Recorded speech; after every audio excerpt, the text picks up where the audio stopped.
I'll look at the manual that comes with it. Yeah. And sometimes the manual is rather short. It may only be one page, but the translation from Chinese to English is so Hmm. atrociously bad. And I know that that's something that we could have done for that Chinese company for a minimum fee. I mean, maybe like $150 or something, that we Right. would have been happy to do that translation for them.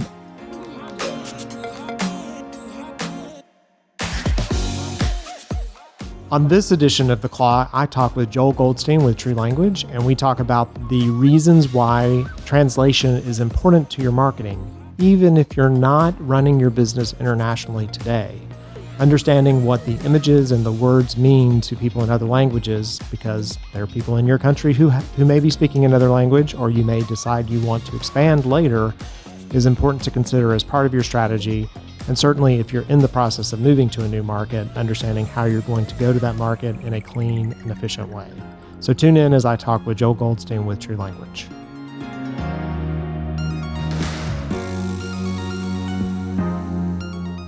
Welcome to The Claw. I'm Eric Holtzclaw, Chief Strategist at Liger Partners. The Claw is the marketing podcast for C-suite executives, and today we're going to talk about a very interesting topic. I am joined by Joel Goldstein. He is with TrueLanguage, and TrueLanguage focuses on doing some language translation. And so that's maybe not a thing that you may think of when you're thinking about your marketing strategy, but it's definitely one that's very important because you have to do it at the right time. So, Joel, thanks so much for joining us.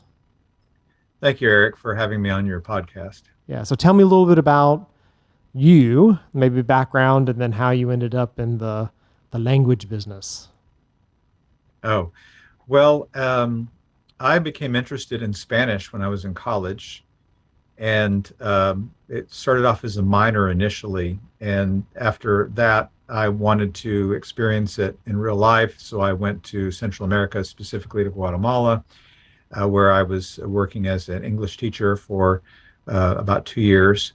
And while I was there, really immersed in the culture, really learned the language. When I came back to the United States, late 1990s, decided I wanted to continue my study of Spanish and went on to get a graduate degree in it, and then spent some time, a number of years, teaching Spanish at the university level. Made some trips to Peru as well.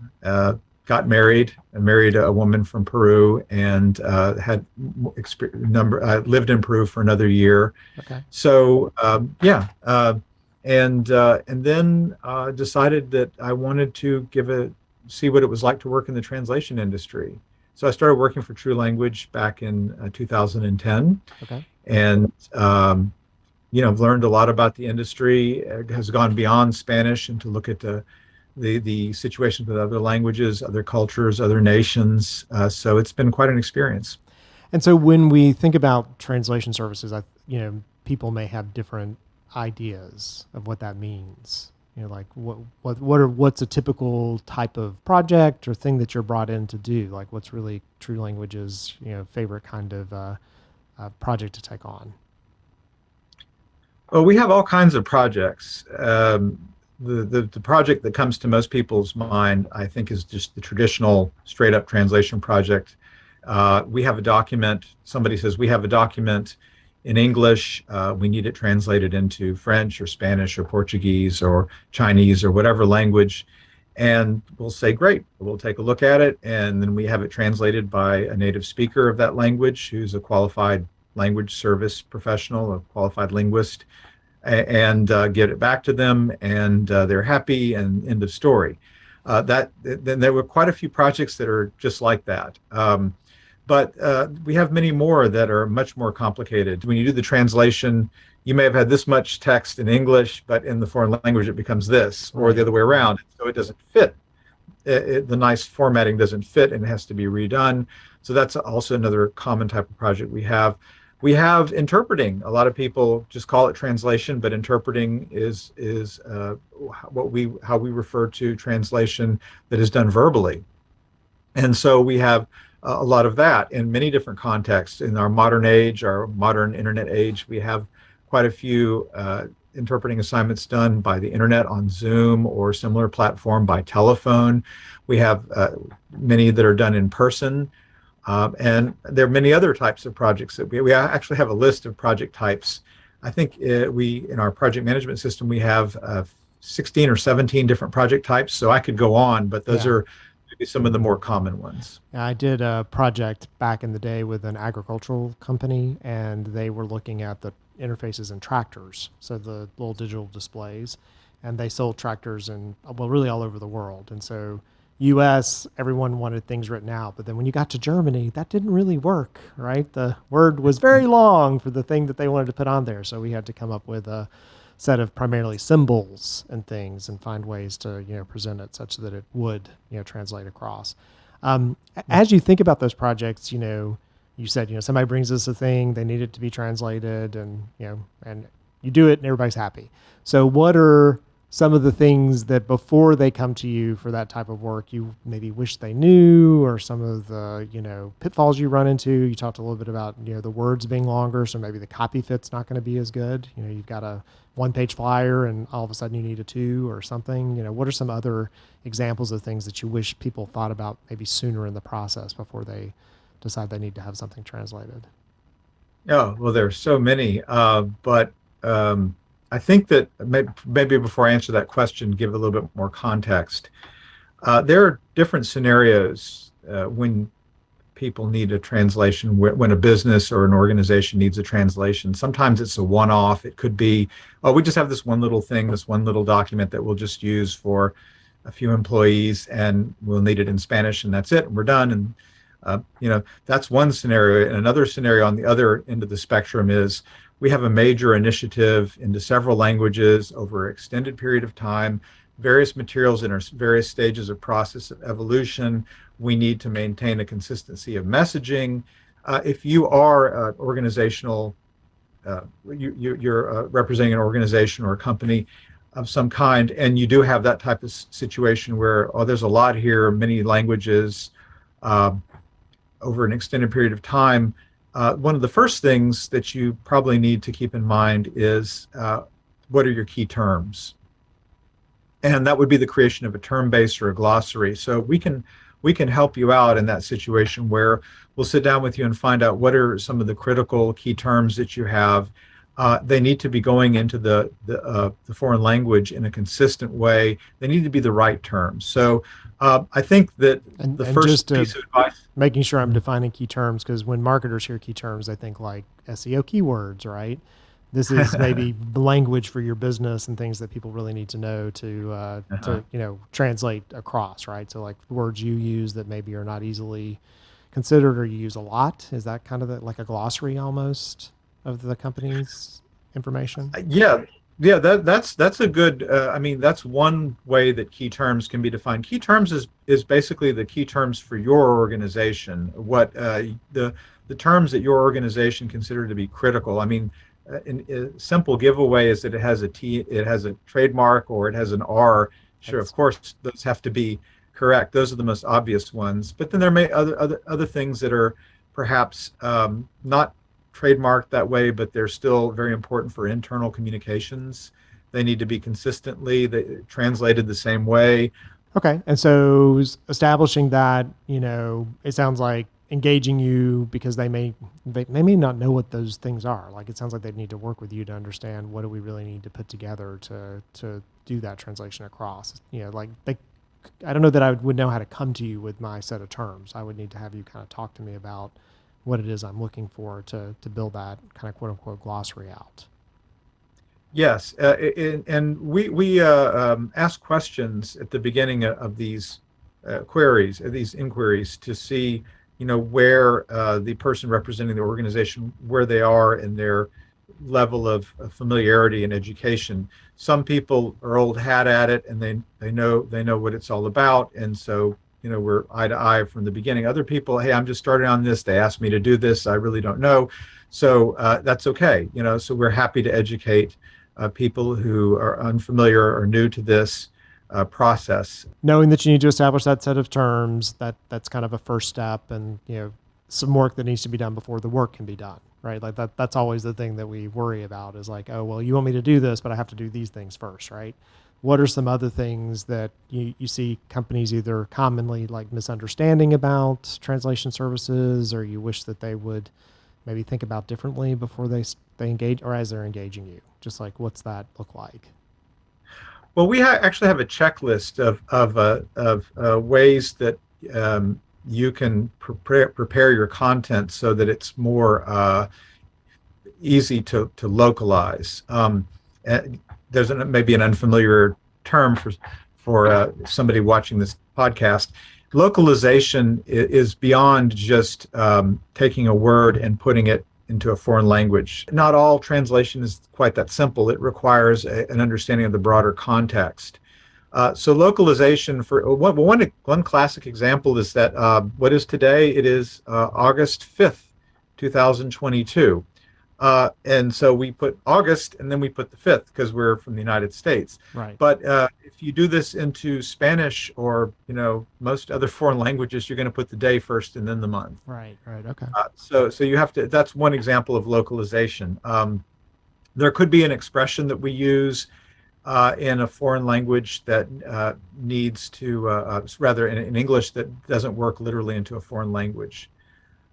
So your question, what I wish they would do more before that would be to be perhaps more aware of the need for a localization process. Okay. To take some time to get the broader context and to not expect everything to be one word into the next, but rather in some cases that you need to take what's called a transcreative approach. So that you may have one classic example, I think, is the Chevy car, the Nova. Yeah, right. And yeah, and Pinto, so that's a right? great. Did that Pinto same thing? Yeah. Yeah, well, I don't know about Pinto, but Nova is like in Spanish. If you separate it into two words, it means no va, which means it doesn't go. Right. Yeah.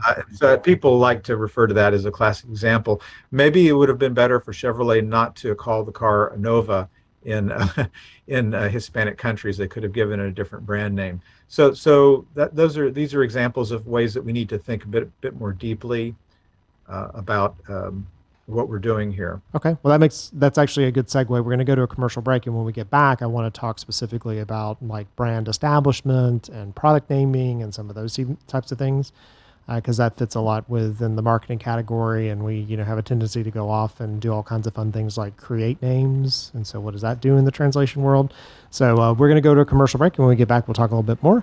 I'm talking today with Joel Goldstein. He is with TrueLanguage. You are listening to The Claw, which is the marketing podcast for C-suite executives, brought to you by Lager Partners. We'll be back in just a second. The Claw podcast is brought to you by Liger Partners. Liger Partners is a premier marketing firm where we save the world from boring, broken marketing. We get underdogs recognition because you deserve it. For more information, go to ligerpartners.com and follow us on all social media platforms at Liger Partners. And we're back. You're listening to The Claw. I'm Eric Holtzclaw, Chief Strategist at Liger Partners. The Claw is the marketing podcast for C-suite executives. And today we're talking with Joel Goldstein. He is with TrueLanguage. And we're talking about language translation and how important it is when you're thinking about maybe going to a new country or going after a new audience. It doesn't have to be a new country. It could be people within your country who speak a different language. And so he gave us some great ideas in the first section about maybe something that exists, and started to talk a little bit about brand. And so, Joel, I wanted to unpack that a little bit because we do a lot of brand work. Companies will come to us where they've bought someone else and now they need to come up with, hey, what's going to be the new name of the company? Or they call it this product and we call it this product. And so as marketers, that's maybe one of our more fun projects to work on. But we're in this world of making up names, right? Because you can't necessarily get a real name anymore. Like if you try to go get the .com or try to trademark it, most things that are already a name have been taken. And so what are some things that you guys, what's some advice that you would have in that category of thinking of a name and making sure that it's going to be appealing and appropriate in places other than just the US?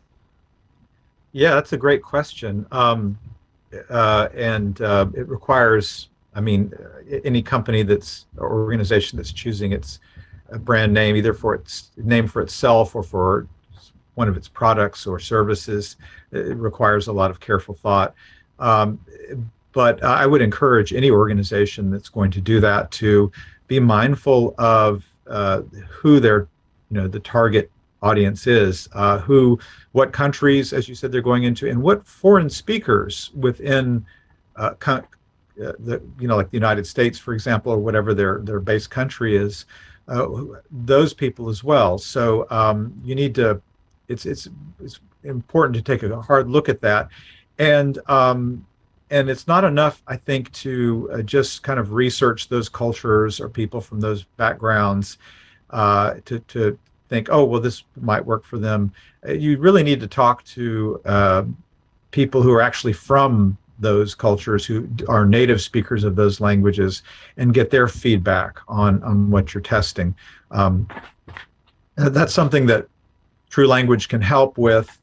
I think there's a lot of value to talking to the man or the woman on the street and getting their feedback on an idea, if that's something that you can, make the time for doing. But also, it's a good idea to get a professional linguist to take a look at it, because I think that a professional linguist or a company like TrueLanguage that can get you, we can find professional linguists to native speakers of that language and familiar with that culture to look at that name or design or whatever it is that you want to do, to see if it really is appropriate for their respective culture, or even if it is appropriate, or maybe even assess how effective it is for what you are trying to do. And is it there may be situations where you may wish to change your brand or your name, or maybe tweak it a bit for a particular foreign audience, or you may wish, or you may say, well, we needed to be consistent across all foreign languages and audiences, so we need something that's going to work universally. So these are approaches that a good language service company, a qualified language service company like TrueLanguage could assist you with. Yeah, and it is interesting when you'll put a brand together in a conference room, and we've done this several times, and it sounds really great to everyone in the room, and then you don't pay attention to some little nuance of how it looks or how people might pronounce it, or and then think about that if you don't really understand the other language, right? That can be a big issue. It's like, hey, it sounds great in the U.S., but that means something completely different in another market, or they wouldn't even pronounce it, that way, right, in that market too. It reminds me a little bit. There's that movie on Netflix with Adam Sandler. Have you seen the basketball movie? And he goes on the bus to try to track down the player, and he's using like a translation service, and it sounds like he's hitting on the guy, because the way the translation service is like saying the words, everybody on the bus keeps looking at him. He's like, did I say something wrong? Because he doesn't know exactly what it said, right? Which does lead me to, something that I'm sure that you commonly run into, and we've seen companies do it, where they rely on, technology alone, right? Like Google has this like Google Translate. And so they'll try to go and use that as a way to kind of shortcut, thinking about it in a real, and they don't follow the right way necessarily. They'll use a Google Translate as a shortcut. And so talk to me about the pitfalls of just relying on something like a Google Translate.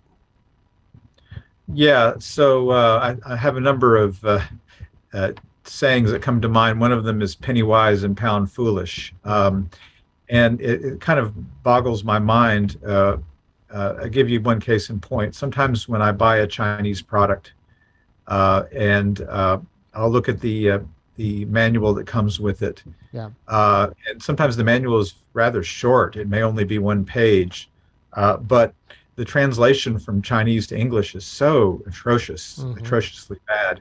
And I know that that's something that we could have done for that Chinese company for a minimum fee. I mean, maybe like $150 or something, that we would have been happy to do that translation for them. And Walmart is selling this product, maybe, hundreds of thousands, if not millions of these things. And it would have been $150 for them, to put so much of a better face on their product.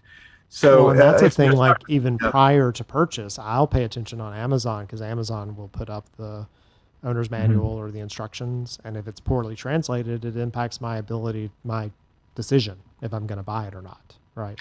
Yeah.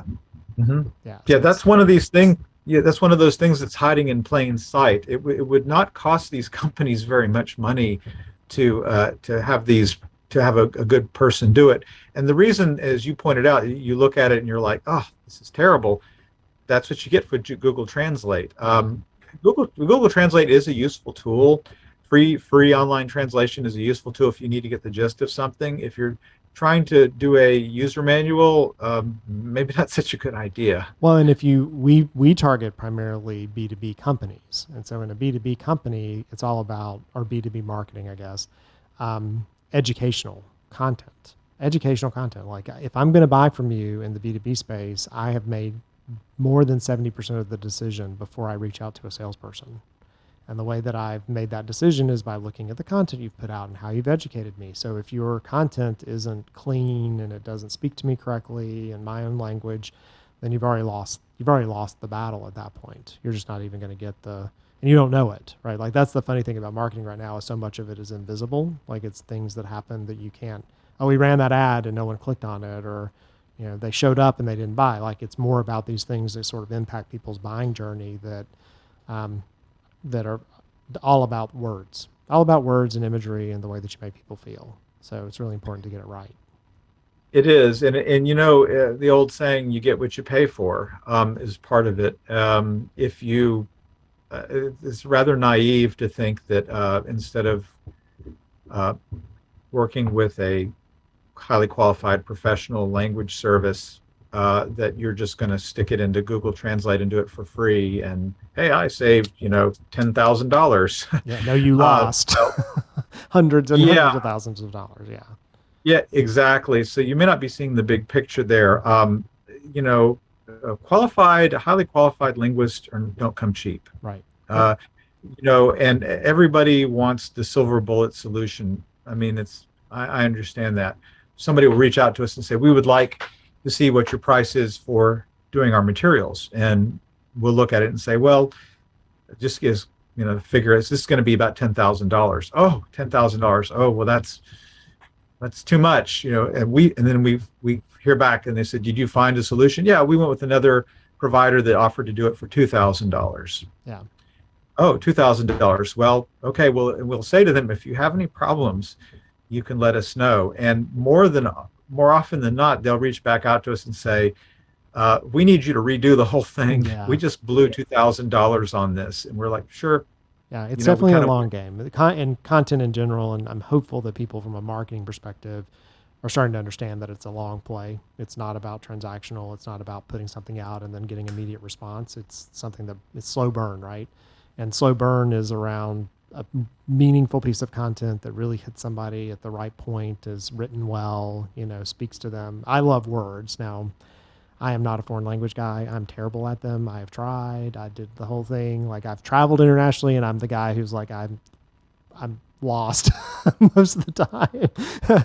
But words are such an important part of it, an aspect, and just getting that right so important. So you talked a bit about at the beginning in the first segment about a checklist, and so that's one thing that I want to make sure that we'll put in the show notes so that people can kind of look at that as things that they need to consider and that type of thing. What is some other advice as you talk to executives about picking a partner in this category? So we don't want to go with the cheapest bid. We want to make sure that it's meaningful. Or what are some other things that you see are either pitfalls or reasons why they should choose to work with TrueLanguage over someone else?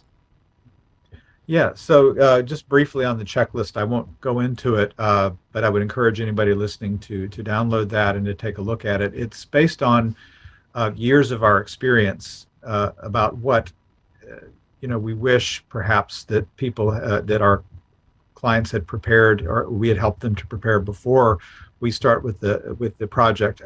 It's like when you're building a building, you you need to lay a good foundation. So a translation project also needs a good foundation. There's a lot of again preparatory steps that you can take.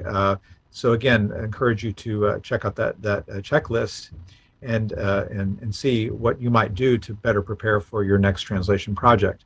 So your question was, what are some pitfalls Yeah, some pitfalls. I mean, that one of the things that because I know you, but you guys keep up with stuff. Like you create this like directory structure, so when I come back to you, I don't have to reteach you stuff. Like there are things like that are kind of qualities of working with someone, and not going with the cheapest vendor. What are some of the other things that sort of I should be looking for in that type of partnership? Right. Well, there are moments when your organization, where an organization may wish to just work with an individual translator, and there are plenty of freelancers out there who work directly with businesses, but there's a lot of services that they don't provide. So that's something that would be one pitfall, is where an organization says, we've been working with John Doe, who's a fantastic translator, and now we have this, and then they have a kind of a rude awakening when they find out that John Doe doesn't do these things, Yeah. like formatting your final files, or working with various file types, or doing research around what you need to do, getting the broader context, or maybe creating a glossary. Maybe these are things that John Doe will not do, but a qualified language service company will. If you have a barrage of projects coming in, and you have that one favorite translator, and he may not be available for you when you need him. Yeah. That's another big issue. So why? Because you might think, well, we work with an agency, and they have their own margin that they have to build in addition to the linguists that they engage with. Why would I want to pay more? Well, again, because you have deadlines. You may have a lot of projects coming in various languages, and it takes time to manage a team, to manage a pool of linguists. And it also, so let's say maybe you have one or two that you're working with. What do you do when they're not available? Well, then it would be good to have a language service company that has a wider pool of people, so that your projects are always turned in on time. We will always find a qualified person who knows how to handle your materials. That's another thing we'll do that maybe individual linguists will not do, is that we will develop strategies and approaches. We will manage your term of translation memories, so that, for example, when you do a translation and you continue to recycle some of the same material, we'll give you a discount on it, because we already have it in our translation memory, so you won't have to pay for it again. A lot of companies don't do that. You'll have to pay for the same thing over and over, even if it's already been done in the past, or if you're updating it. And so that can really push up your cost a lot. So again, these are some of the many benefits of working with a language service company that will develop a more efficient approach to getting your stuff out there. Will be more consistent in how your materials are translated, will be more coordinated, will be more proactive. We'll have better people working on your materials, and we'll always have, should always get your projects turned in on time, if that is critical to you, and it quite often is for many organizations that need their materials translated. Well, very nice. Well, thank you so much for joining me today and talking about TrueLanguage and the importance of language to the marketing world, and how the marketing of all the places, that's where the message is the most important, right? You're trying to get across both pictures and words, and if you don't get that right, it's the tip of the spear. So I appreciate your time today. We've been talking with Joel Goldstein with TrueLanguage. You've been listening to The Claw. I'm Eric Holtz-Claw, Chief Strategist with Liger Partners. And until next time. Thank you so much for tuning in to the Claw Podcast. Don't forget to like and subscribe, rate and review this podcast. And if you or someone you know wants to make an appearance on this show, email us at yourbestie@ligerpartners.com.